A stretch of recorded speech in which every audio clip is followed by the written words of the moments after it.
Praise the Lord. இந்த December மாதத்தில் 9ஆம் தேதி ஆகிய இந்த செவ்வாய்க்கிழமையின் காலை வேளையில் தேவ சமூகத்தில் வந்திருக்கிற ஒவ்வொருவரையும் கர்த்தர் தாமே ஆசீர்வதிப்பாராக. இந்த நாளிலும் நம்ம தியானிக்கிற தேவனுடைய வார்த்தை நம்முடைய பரிசுத்த வேதாகமத்தில் சங்கீதங்களின் புஸ்தகம் 90ஆம் சங்கீதம் 15வது வசனம். Psalm 90 verse 15. தேவரீர் எங்களை சிறுமைப்படுத்தின நாட்களுக்கும் நாங்கள் துன்பத்தை கண்ட வருஷங்களுக்கும் சரியாய் எங்களை மகிழ்ச்சியாக்கும். அல்லேலூயா. கர்த்தருடைய அருமையான இந்த வார்த்தைக்காக இந்த காலை வேளையில் நம்ம தேவனை ஸ்தோத்திரிக்கலாமா? இந்த 90ஆம் சங்கீதம் ஒரு விசேஷமான சங்கீதம். ஏன் அப்படின்னு பார்த்தீங்கன்னா, யூஷுவலாகவே சங்கீதங்கள் தாவீதால எழுதப்பட்ட சங்கீதங்கள் அநேகம் காணப்படும். ஆனால் அந்த 90ஆம் சங்கீதத்தை எழுதினது யாருன்னு பார்த்தீங்கன்னா, தேவ மனிதனாகிய மோசே. அது ஒரு மோசேயினுடைய ஜெபமாக இந்த 90வது சங்கீதம் காணப்படுகிறது. இப்போ மோசே ஜெபிக்கிறார். அவர் எப்படி ஜெபிக்கிறாரு? தேவரீர் எங்களை சிறுமைப்படுத்தின நாட்களுக்கும் நாங்கள் துன்பத்தை கண்ட வருஷங்களுக்கும் சரியா எங்களை மகிழ்ச்சியாக்கும். எவ்வளோ அருமையான அர்த்தமுள்ள ஜெபம். ஒரு சின்ன ஜெபம், ஆனால் அந்த ஜெபத்தில் எவ்வளோ ஆழமான அர்த்தம் இருக்கிறது. இன்றைக்கி நம்ம நிறைய நேரம் ஜெபிக்கிறோம், ஆனால் நம்மளுக்கு அர்த்தமா ஊக்கமா அப்படி ஜெபிக்கிறோமா? உகந்த விண்ணப்பம். அன்னைக்கு சாலமோன் ஜெபம் பண்ணாரு.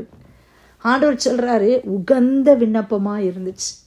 ஆண்டவருடைய பிள்ளைங்க ஜெபிக்கும் போது நம்ம எப்படி ஜெபிக்கணும்? கருத்தாக ஜெபிக்கணும். ஒரு காரியத்தை வைத்து வசனத்தை கொண்டு நம்ம ஜெபிக்கணும். ஆண்டவர் பாருங்க, அந்த மோசே ஒருவேளை அன்னைக்கு எகிப்தியருடைய அடிமைத்தனத்திலே ஜனங்கள் காணப்பட்டார்கள். அதை வைத்து அவர் மனதிலே வைத்து அவர் ஜெபித்திருக்க கூடும். அந்த நாட்களிலே அவர்கள் சிறுமைப்படுத்தப்பட்டார்கள். எகிப்தியர்கள் என்ன செய்தாங்க? இஸ்ரவேலரை ரொம்ப சிறுமைப்படுத்தினாங்க, அவர்களை ரொம்ப கஷ்டப்படுத்துனாங்க, அவங்கள துன்பப்படுத்தினாங்க இல்லையா? அதிகமான சுமைகளை அவர்கள் சுமக்க நேர்ந்தது. ஒரு அடிமைத்தனத்தின் நுகம் அவர்கள் மேல் பூட்டப்பட்டிருந்தது என்று நம்ம பார்க்கிறோம். ஆண்டவரை நோக்கி அவங்க கதறாங்க. அப்போ மோசே அந்த நாட்களிலே ஒருவேளை மோசே இதை ஜெபித்திருக்கலாம். ஆண்டவரே எங்களை சிறுமைப்படுத்தின நாட்களுக்கும் நாங்கள் துன்பத்தை கண்ட வருஷங்களுக்கும் சரியா எங்களை மகிழ்ச்சியாக்கும். இவ்வளோ நாட்கள் நாங்கள் வேதனைப்பட்டோம் ஆண்டவரே, ஆனால் அதுக்கு ஈக்குவலாக எங்களை நீங்கள் என்ன செய்யணும்? மகிழ்ச்சியாக்கணும். எவ்வளோ அருமையான ப்ரேயர். ஒருவேளை நீங்கள் 2025 முழுவதும் துன்பத்தை அனுபவித்திருக்கலாம். ஆண்டவர்கிட்ட நீங்கள் ஜெபம் பண்ணுங்க.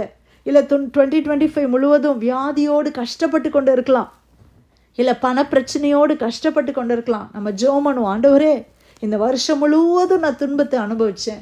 இந்த வருஷம் முழுவதும் அநேக நாட்கள் டாக்டர்ஸ் கிட்ட போயிட்டு வந்துட்டு ட்ரீட்மெண்ட்டுன்னு சொல்லி என்னுடைய நேரங்களெல்லாம் அப்படியே போயிடுச்சு ஆண்டவரே. என்னுடைய பணங்கள்லாம் விரியமாக போச்சு. இந்த புது வருஷத்தில் என்னை நீங்கள் மகிழ்ச்சியாக்கணும் ஆண்டவரே. என்னுடைய பணங்கள் விரயமாக போகக்கூடாது. நான் கர்த்தருடைய ஊழியத்தை செய்யணும். என்னுடைய நாட்கள் டாக்டர்ஸுக்குன்னு போயிடக்கூடாது ஆண்டவரே. நான் பெட்டில் இருக்கிற நாட்கள் மாறணும் ஆண்டவரே. அப்படி ஜெபம் பண்ணுங்க பிரியமானவர்களே. ஆண்டவரால் முடியாதது ஒன்றுமே கிடையாது. நம்ம ஜெபிக்கலாமா? ஆண்டவரை பார்த்து சொல்லலாமா? ஆண்டவரே எனக்கு பணமே இல்லையா ஆண்டவரே, பொருளாதாரத்தில் எவ்வளோ நெருக்கப்படுகிறேனே, பில்ஸ் கூட பே பண்ண முடியாமல் கஷ்டப்படுறேனே, என்னுடைய நிலைமையை நீங்கள் மாற்றுங்க ஆண்டவரே. உங்களுக்கு நான் கொடுக்கணும், ஊழியத்துக்கு நான் கொடுக்கணும், ஆண்டவருடைய பணியை நான் செய்யணும்னு சொல்லி ஜெபிங்க. ஆண்டவரே எனக்கு நல்ல பலன் கொடுங்க, சரீரத்தில் பலன் குறையுதுப்பா, எனக்கு பலன் கொடுங்க, நான் கர்த்தருடைய ஊழியத்தை வீடு வீடாக போய் நான் செய்யணும், ஆண்டவர் எனக்கு இந்த அனுகூலங்களை கொடுங்கன்னு சொல்லி நம்ம ஜெபிக்கலாமே. ஹல்லேலூயா. ஆண்டவர் செய்வார். ஆமென். மோசே எவ்வளோ கருத்தாக ஜெபிக்கிறார்ல. ஆண்டவரை பார்த்து நம்மளும் சொல்லலாமா? துன்பத்தை கண்ட வருஷங்கள் அப்பா, எத்தனை வருஷமாக நான் துன்பத்தை அனுபவிக்கிறேன், எத்தனை ஆண்டு காலமாக நான் அந்த தனிமையில் இருக்கிறேனே, ஆண்டவரே எனக்கு சரியா என்னைய மகிழ்ச்சியாக்குங்க. கர்த்தர் நிச்சயமாக உங்களை மகிழ்ச்சி ஆக்குவார்.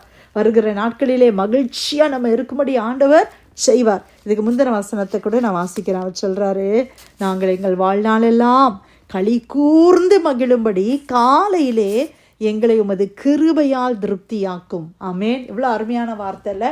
காலையில் நம்ம எல்லாம் இன்றைக்கி அதிகாலையில் அப்படி எழும்பி ஆண்டவருடைய சமூகத்தில் நம்ம வந்திருக்கிறோம். அப்போது நம்மளுக்கு காலையில் கர்த்தர் என்ன செய்கிறாராம்? கிருபையினால் திருப்தியாக்குகிறார். நம்ம தியானித்தோம் ஆண்டவருடைய கிருபை காலைதோறும் புதியவைகளாக இருக்கிறது. அப்போ அவர் ஜெபிக்கிறாரு, நாங்கள் எங்கள் வாழ்நாள் எல்லாம் களி கூர்ந்து மகிழும்படி காலையிலே எங்களை உமது கிருபையால் திருப்தியாக்கும். கிருபையினால் எங்களை சாட்டிஸ்ஃபை பண்ணுங்க இயேசப்பா. நாங்கள் வாழ்நாள்லாம் எப்படி இருக்கணும்? களி கூர்ந்து மகிழணும். ஏதோ சாப்பாடு இருக்கிறதுனால, இல்லை ஒரு போனஸ் வந்ததுனால, ஒரு வீடு கிடைச்சதுனால அப்படி மட்டும் இல்லை. நாங்கள் வாழ்நாள் எல்லாம் சந்தோஷமாக இருக்கணும். என்னோட every days of our life ஆண்டவரை எல்லா நாட்களிலும் நாங்கள் களி கூர்ந்து மகிழும்படி காலை தோறும் உடைய கிருபையால் எங்களை திருப்தியாக்குங்க. எங்களுக்கு அந்த சிறுமை நாட்கள், எங்களுக்கு துன்பத்தின் வருஷங்கள் எல்லாம் சரியாக எங்களை மகிழ்ச்சியாக நடத்துங்கப்பா. இன்றைக்கி நம்ம எல்லாரும் சேர்ந்து ஆண்டவரை பார்த்து நம்ம சொல்லலாமா? ஹல்லேலூயா. அடுத்த 2 வசனங்களை வாசிக்கிறேன். உமது கிரியை உமது ஊழியக்காரருக்கும் உமது மகிமை அவர்கள் பிள்ளைகளுக்கும் விளங்குவதாக. எங்கள் தேவனாகிய ஆண்டவரின் பிரியம் எங்கள் மேல் இருப்பதாக. எங்கள் கைகளின் கிரியையை எங்களிடத்தில் உறுதிப்படுத்தும். ஆம், எங்கள் கைகளின் கிரியையை எங்களிடத்தில் உறுதிப்படுத்தி அருளும். கையின் கிரியையை உறுதிப்படுத்துங்க. எங்களுடைய கையின் கிரியையை ஆசிர்வதிங்க. நான் கையிட்டு செய்கிற வேலையை ஆசிர்வதிங்க. நான் கையிட்டு எதெல்லாம் கையில் நான் தொட்டு நான் ஜெபிக்கிறேனோ அதெல்லாம் நீங்கள் ஆசிர்வதிக்கணும், உறுதிப்படுத்துங்க. ஆண்டவரை பார்த்து அருமையான ஜெபம். பைபிளில் எத்தனை ஜெபம் இருக்குது. வேதத்தை அதிகமாய் வாசிக்க இன்றைக்கி நம்ம ஜெபிக்கிறதுக்கு நம்ம யாருக்குமே கஷ்டம் கிடையாது. எவ்வளோ நேரம்னாலும் நம்ம ப்ரே பண்ண ஆயத்தமாக இருக்கிறோம். பைபிளை வாசித்து தியானிக்க எத்தனை நேரங்கள் செலவிடுகிறோம். பைபிளை ஓப்பன் பண்ணி ஏதோ ஒரு கடமைக்காக வாசிக்காம வசனங்களை ஆழமாக வாசிக்க, இந்த மாதிரி ஜெபத்தையெல்லாம் நம்மளும் மனப்பாடம் பண்ணி இப்படியாக நாமும் ஜெபிக்க நம்ம பழகிக்கொள்ள வேண்டும். அல்லேலூயா. கர்த்தருடைய அருமையான இந்த வார்த்தைக்காய் கர்த்தரை ஸ்தோத்திரிக்கலாமா? நீங்கள் ஜெபித்த ஜெபத்தின்படியே ஆண்டவர் நம்மளை ஆசீர்வாதமாய் வைப்பார், சந்தோஷமாக வைப்பார். களி கூர்ந்து நல்ல மகிழ்ச்சியாக ஆண்டவர் நம்மளுக்கு மகிழ்ச்சியான நாட்களை கொடுப்பார். விசுவாசிப்போம். ஆமென். துக்க நாட்கள் எல்லாம் முடிந்து போகும். மாலையிலே அழுகை என்றால் காலையில் என்ன பண்ணுறோம்? சந்தோஷம், அக்களிப்பு உண்டாகும் என்று சொல்லி பார்க்கிறோம். ஆண்டவர் நிச்சயமாக நம்முடைய துக்கங்களை எல்லாம் மாற்றுவார். ஆமென்.